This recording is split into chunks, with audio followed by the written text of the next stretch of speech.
मेरे प्यारे दोस्तों, आज की इस वीडियो में आपके लिए लेकर आ चुका हूं फिर से एक बार आपके क्वेश्चनों का रिवीजन करवाने और नवोदय विद्यालय की तैयारी को बेहतर बनाने के लिए। अगर आप इन टाइप के प्रश्नों को कर लेते हैं, साथ में इनका वीडियो सॉल्यूशन तो मिलेगा ही आपको, और इनका PDF हमारे व्हाट्सएप ग्रुप पर आपको जो है तुरंत दे दिया जाएगा।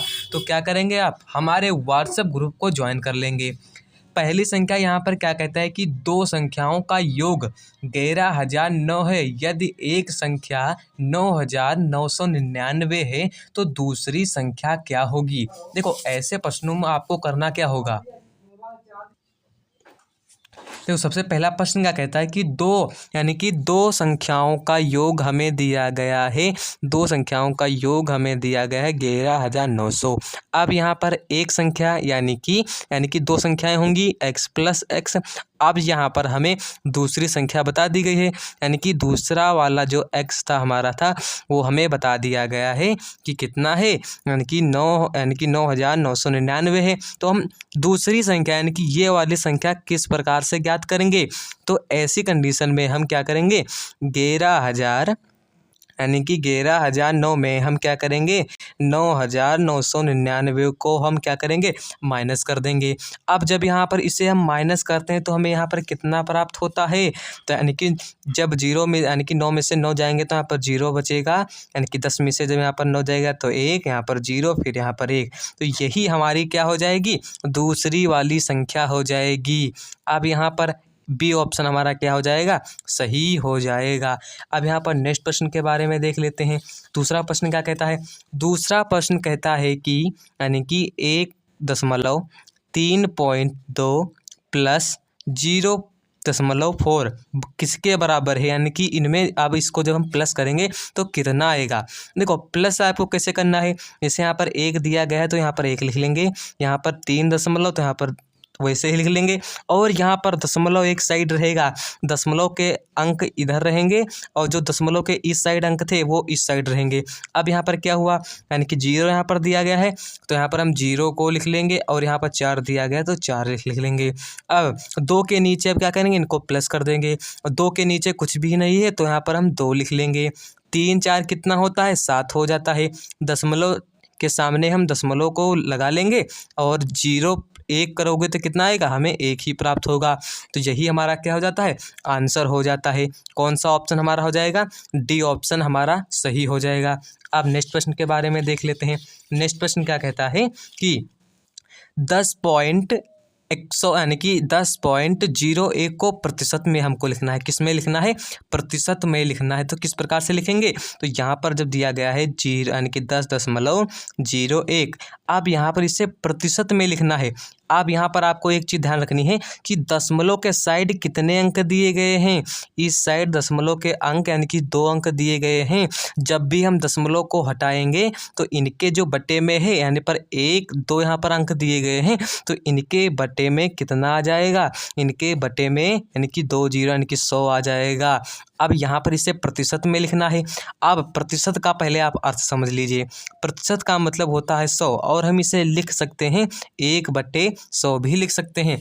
आप यहाँ पर क्या करेंगे, यानी कि 100 यानी कि 1001% लगा देंगे तो यही हमारा आंसर हो जाएगा।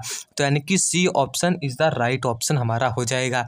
अब यहाँ पर नेक्स्ट प्रश्न के बारे में देख लेते हैं। नेक्स्ट प्रश्न क्या कहता है, दूसरा प्रश्न कहता है कि एक किताब क्या कहता है, एक किताब का 150 रुपये में खरीदने पर यानी कि खरीद कर उसे 180 में बेच दिया जाता है, तो लाभ प्रतिशत ज्ञात करिए। पहले लाभ कैसे ज्ञात करोगे आप लोग, यानी कि लाभ ज्ञात करने के लिए सबसे पहले आपको जो पता होना चाहिए वो आपको लाभ प्रतिशत ज्ञात करने के लिए आपको यहाँ पर क्या करना होगा, यानी कि विक्रय मूल्य क्या होगा, विक्रय मूल्य गुणे 100, और इसके बटे में कितना होगा, इसके बटे में क्रय मूल्य होगा।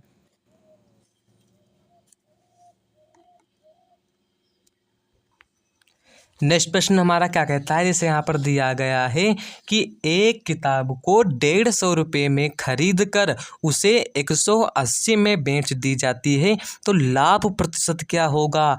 सबसे पहले यहाँ पर आपको क्या ज्ञात करने की आवश्यकता है, यानी कि यहाँ पर क्रय मूल्य कितना दिया गया है, यानी कि क्रय मूल्य कितना दिया गया है, जो यहाँ पर उसका यानी कि बुक का जो क्रय मूल्य दिया गया है वो हमारा 150 रुपया दिया गया है। विक्रय मूल्य कितना दिया गया है, यानी कि विक्रय मूल्य कितना दिया गया है, विक्रय मूल्य जो हमारा दिया गया है कितना, 180 रुपया दिया गया है। कितना दिया गया है, 180 रुपया दिया गया है। अब यहाँ पर लाभ, पहले आप लाभ ज्ञात करना सीखेंगे। क्या ज्ञात करना सीखेंगे, लाभ किस प्रकार से ज्ञात करेंगे। देखो लाभ ज्ञात करने का सूत्र होता है यानी कि विक्रय मूल्य, क्या होगा, विक्रय मूल्य माइनस क्रय मूल्य, आपका जो है लाभ ज्ञात करने का सूत्र हो जाएगा। क्योंकि जब आप लाभ को पहले ज्ञात करेंगे बाद में ही लाभ प्रतिशत ज्ञात कर पाएंगे। विक्रय मूल्य कितना दिया गया है, 150 यानी कि 180 रुपया, तो यहाँ पर विक्रय मूल्य। और यहाँ पर क्रय मूल्य कितना दिया गया है, क्रय मूल्य आपका जो है 150 रुपया दिया गया है, तो यहाँ पर हम माइनस 150 रुपये कर देंगे। जब 180 माइनस 150 करेंगे आप तो कितना हमें प्राप्त होगा, लाभ 30 रुपया हमें लाभ प्राप्त हो रहा है। हमें लाभ तो प्राप्त हो गया 30 रुपया, लेकिन अब हमें क्या करना है, ज्ञात करना है लाभ प्रतिशत ज्ञात करना है। लाभ प्रतिशत ज्ञात करने का सूत्र क्या होगा, लाभ ज्ञात करने का जो सूत्र आपका होगा यानी कि पहले आपका होगा प्रॉफिट यानी कि लाभ गुणे 100, और इसके बटे में सदैव आपकी क्या रहेगा, इसके बटे में आपका क्रय मूल्य रहेगा। क्या रहेगा, क्रय मूल्य रहने वाला है। अब यहाँ पर लाभ कितना हुआ था, लाभ आपका 30 रुपया हुआ था, तो यहाँ पर हम 30 लिख लेंगे और बटे में 100 लिख लेंगे। क्रय मूल्य कितना था, यानी कि इस वस्तु का क्रय मूल्य 150 रुपया था, तो यहाँ पर हम 150 रुपया लिख लेंगे। अब हम इसे काट देंगे यानी कि 1 0 से 1 0 जाएगा, 15 एकम 15, 15 दूनी कितना होता है 30, यानी कि 2 गुणे 10 हो जाएगा, तो हमें कितना यहाँ पर प्राप्त होगा, 20% हमारा क्या हो जाएगा, लाभ हो जाएगा। क्या हो जाएगा, लाभ हमारा 20% हो जाएगा। तो ए ऑप्शन हमारा क्या हो जाएगा, सही हो जाएगा। अब यहाँ पर नेक्स्ट प्रश्न के बारे में देख लेते हैं। नेक्स्ट प्रश्न क्या कहता है, नेक्स्ट प्रश्न कहता है कि वह संख्या जो यानी कि 5550 के निकटतम हजार में है। पूरा कॉन्सेप्ट सिखाऊंगा।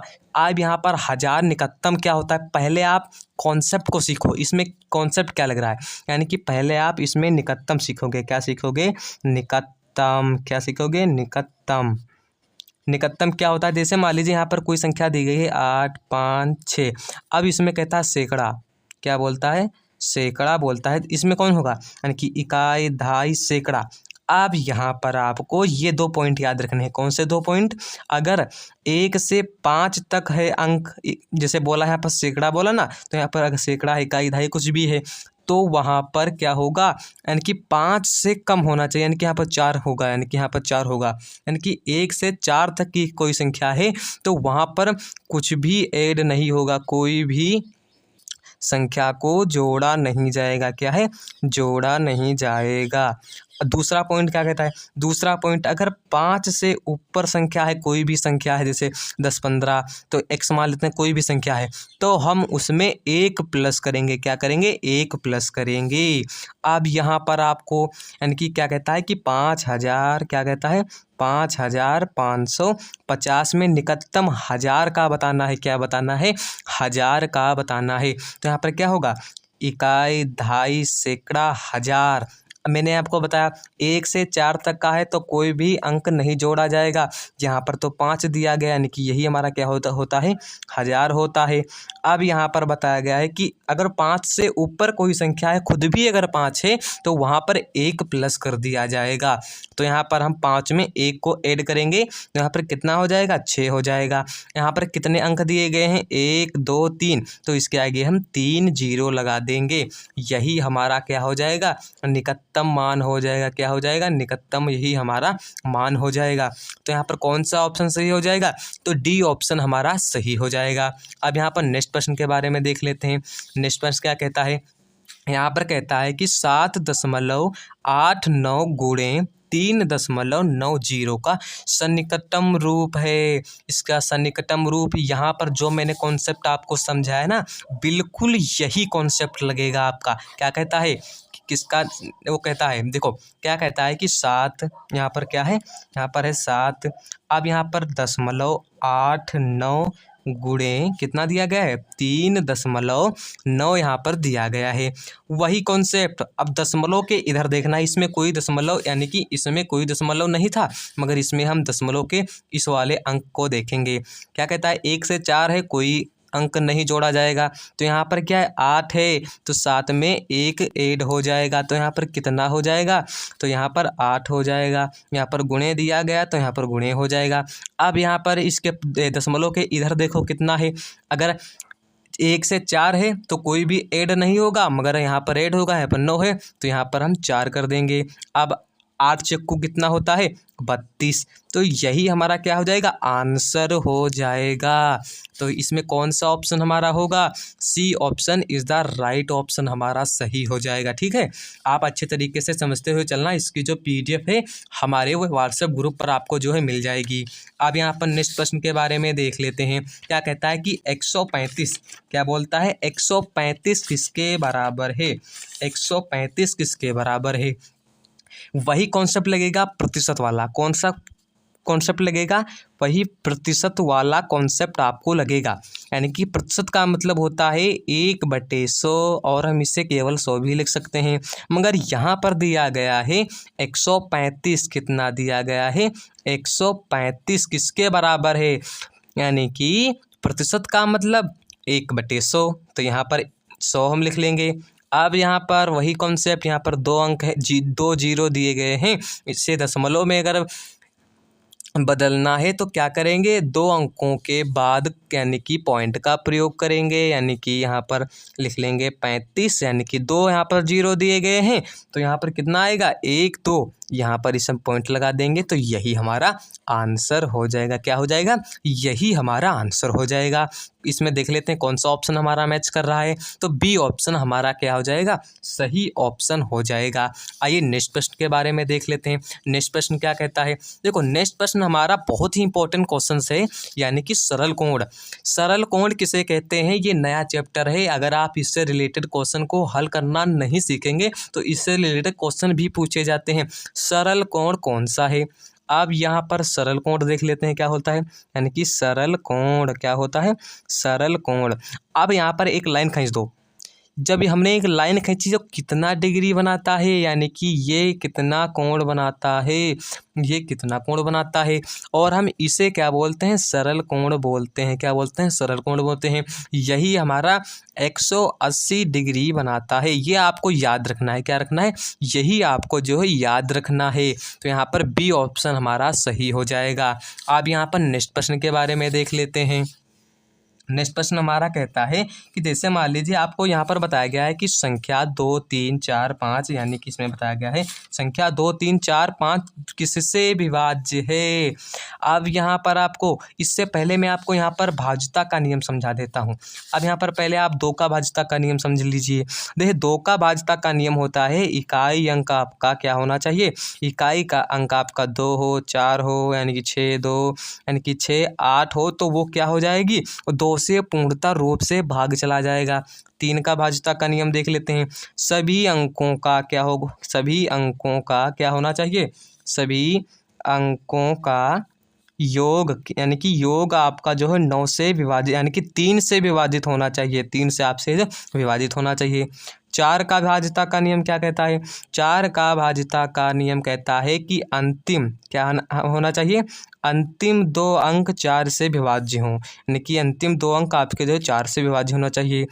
5 का भाज्यता का नियम क्या कहता है, 5 का भाज्यता का नियम कहता है कि उसका, यानी कि उस किसी भी संख्या का इकाई अंक 0 हो या 5 हो, वो क्या है, पूरी संख्या किससे विभाजित हो जाएगी, 5 से विभाजित हो जाएगी। अब यहाँ पर देखो 80 है, यहाँ पर ऑप्शन दिया गया 120, 60, यहाँ पर 90 दिया गया है। अब पहले 2 का भाज्यता का नियम समझो। 2 का भाज्यता का नियम कहता है 0 हो, 2 हो, 4 हो, 6 हो, तो यहाँ पर इसका इकाई अंक कितना है, 0 है, तो 2 से विभाजित है, पहले 2 से। और यहाँ पर 120 देख लेते हैं। 120 भी दो से यानी कि इसका इकाई अंक भी है, इसका भी इकाई अंक है और इसका भी इकाई अंक है। यानी कि ये चारों ऑप्शन क्या हैं, यानी कि 2, 3, 4, 5 से विभाजित हैं। ये सभी संख्याएं क्या हैं, 5 से यानी कि इतने अंकों से क्या हैं, विभाजित हैं। तो इसमें आपको कोई भी अगर ऑप्शन कर देंगे तो इसमें आपको मार्क्स मिल जाएगा, क्योंकि ऐसी आपको जो है कंडीशन मिल सकती है एग्जाम में। जैसे मान लीजिए चारों ऑप्शन आपके मैच करें तो वहाँ पर आप क्या करेंगे, एक कोई भी ऑप्शन वहाँ पर आप चूज कर देंगे तो आपका जो क्वेश्चन जो है आपका सही माना जाएगा। अब यहाँ पर ये क्वेश्चन क्या कहता है, ये क्वेश्चन कहता है कि 175 ग्राम के 10% का 5% बराबर होगा। इसमें क्या कहता है, इसमें आपसे कहता है कि 175 के का अर्थ यहाँ पर मैं बता देता हूँ, के का अर्थ होता है गुणा, क्या होता है, गुणा होता है। यहाँ पर के दिया गया है तो यहाँ पर हम गुणा लगा देंगे 10, और प्रतिशत का मतलब कितना होता है, 100। यहाँ पर प्रतिशत का मतलब 100 होता है। फिर से का दिया गया है तो यहाँ पर गुणा 5, फिर से यहाँ पर कहता है तो यहाँ पर इसे गुणा कर देंगे। अब यहाँ पर आपको क्या करना है, अब यहाँ पर 1 0 से 1 0, ठीक, और यहाँ पर 1 0 से 1 0 कट जाएगा तो यहाँ पर आपको 175 गुणे 5, यहाँ पर 2 0 यानी कि यहाँ पर 3 बचे, यानी कि यहाँ पर 100 बचा, यहाँ पर 1 0 बचा। अब यहाँ पर आपको 175 और 5 की गुणा कर देनी है। 175 गुणे 5 करेंगे तो कितना प्राप्त होता है, पचम कितना, 25, हासिल आया 2, 7 35 37, यानी कि हासिल आया 3, 5 एकम 5 5 3 यानी कि 8 हो जाएगा। यहाँ पर कितना आया, 8, 7 5 आया और इसके बटे में कितने जीरो आए, 3। अब यहाँ पर इसे हमें दशमलव में कन्वर्ट करना है। कैसे करेंगे, यानी कि 1 2 3 अंकों के बाद हम इसका यानी कि बिंदु का प्रयोग करेंगे, दशमलव का प्रयोग 8 7 5, यहाँ पर कुछ भी नहीं है तो यहाँ पर हम 0 लगा देंगे। तो यही हमारा क्या हो जाता है, आंसर हो जाएगा। तो यानी कि C option is the right option हमारा क्या हो जाएगा, सही ऑप्शन हो जाएगा।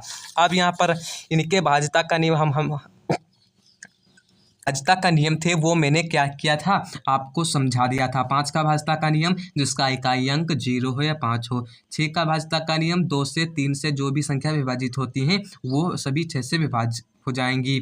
10 का भाज्यता का नियम केवल उसका इकाई अंक 0 हो तो क्या होंगी, वो 10 से पूर्णतः भाग चला जाएगा।